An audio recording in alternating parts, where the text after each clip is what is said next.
অন্যদিন যখন ব্লগটা স্টার্ট করি তখন বলি hello everyone, welcome back to my channel. আমিও এদ্রিলা। একটা মুখের বড় স্মাইল থাকে, কিন্তু আজকে কোনো স্মাইল নেই, কোনোভাবে কোনো বলতে পারবো না কিছু, কারণ আমাদের সাথে একটা অনেক বাজে জিনিস হয়ে গেছে। একটা বাজে খবর তোমাদেরকে দেওয়ার রয়েছে যে আমার ভাই আর নেই। 13 জুলাই আমার ভাই আমাদের ছেড়ে চলে গেছে। 11 জুলাই থেকে ভাইয়ের জন্য দৌড়াদৌড়ি করছি, হসপিটাল, বাড়ি, অফিস থেকে খবর পেলাম, মণিমা ফোন করলো যে ভাইকে হসপিটালে অ্যাডমিট করা হয়েছে। কিন্তু ভাই আমাদের ছেড়ে চলে গেছে। মাত্র 2 দিন হসপিটালে ছিল। শুক্রবার দিন মানে 11 জুলাইতে ভাইকে অ্যাডমিট করা হয়, তারপরে ভেন্টিলেশনে দিয়ে দেওয়া হয়। 13 তারিখে ভোরবেলা ভাই চলে গেছে 7:19-এ, রবিবার দিন। শুক্রবার দিন ছেলেকে নিয়ে গেছি হসপিটালে, বাড়ি করেছি। শনিবার দিন যাওয়ার কথা ছিল, মা বললো এখন আসতে হবে না, বরঞ্চ তো রবিবার দিন সকালে আয়। সেই মতোই ভেবেছিলাম রবিবার দিন সকালে যাব। তো ভাইকে আর দেখা হলো না, ভাইকে আর ফিরিয়ে আনা হলো না।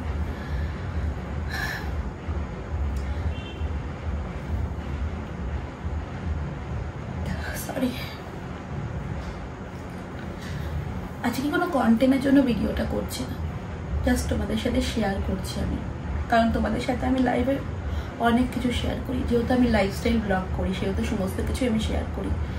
আমার মনে হলো যে এটাও তোমাদের সাথে শেয়ার করা উচিত, কারণ তোমরা অনেক ব্লগে ভাইকে দেখেছো আমার সাথে ভাই অতপ্রতভাবে যুক্ত। সেই ভাইকে আমি আর হসপিটাল থেকে ফিরিয়ে আনতে পারলাম না। একটা নর্মাল জ্বর, ইনফেকশন, অর্গানগুলো সমস্ত কাজ করা বন্ধ করে দিয়েছে। নিউমোনিয়া হয়েছিল 2 বছর আগে, 2023 সালে, তখনই হয়তো চলে যেত। তখন হয়তো যায়নি যে আমি তো তখন প্রেগনেন্ট ছিলাম, দিদি আসতে পারবে না, দিদির বাচ্চা হবে, ও সমস্ত আনন্দ করলো আমার ছেলেকে, মামা ভাত খাওয়ালো, সব কিছু করলো। কিন্তু ভাই আমাদের মধ্যে এখন আর নেই। আমার প্রিয় ভাই, আমার প্রাণ, আমার বাঁচো, আমার সোনা ভাই। ভাই যেখানেই থাকে যেন ভালো থাকে, ওর আত্মার শান্তি কামনা করি। তোমরাও আমার ভাইকে এটাই করো যাতে ও ভালো থাকে। ও কিন্তু আরও 5টা বাচ্চার মতোই নর্মাল ছিল, তবে হয়তো 2 থেকে 3% একটু অন্যরকম ছিল, কিন্তু ও খুব ভালো বাচ্চা। কখনো মুখে একটা বাজে কথা বলতো না, সব সময় ভালো কথা। অফিসে গেলে সারাটা দিন আমাকে ফোন করতো 10 থেকে 12 বার, দিদি খেয়েছিস, বাসে উঠেছিস। আমি বলতাম তুই এখন রাখ না, আমি এখন বিজি আছি, এতবার ফোন করিস না আমাকে। আমাকে সময় বলতো দুর্গাপুজোর সময়, দিদি 4টে জামা চাই, দিতাম।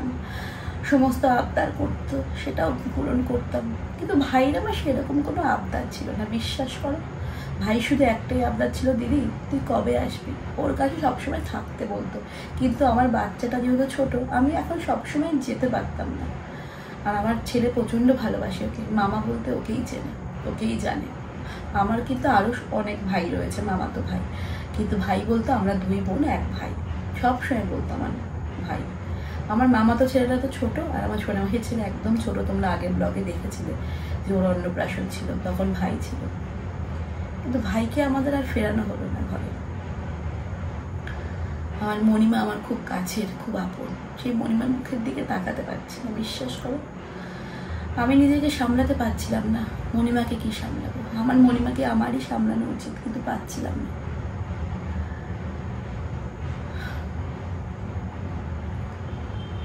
আমি যেহেতু অফিস যাব, বাচ্চা ছোট, সেই কারণে আমি নিজেকে একটু সামলে নিয়েছি, সামলাতে হয়েছে, নাহলে আমি পাচ্ছি না। আমি 2 সপ্তাহ ধরে কিছু করতে পারছি না।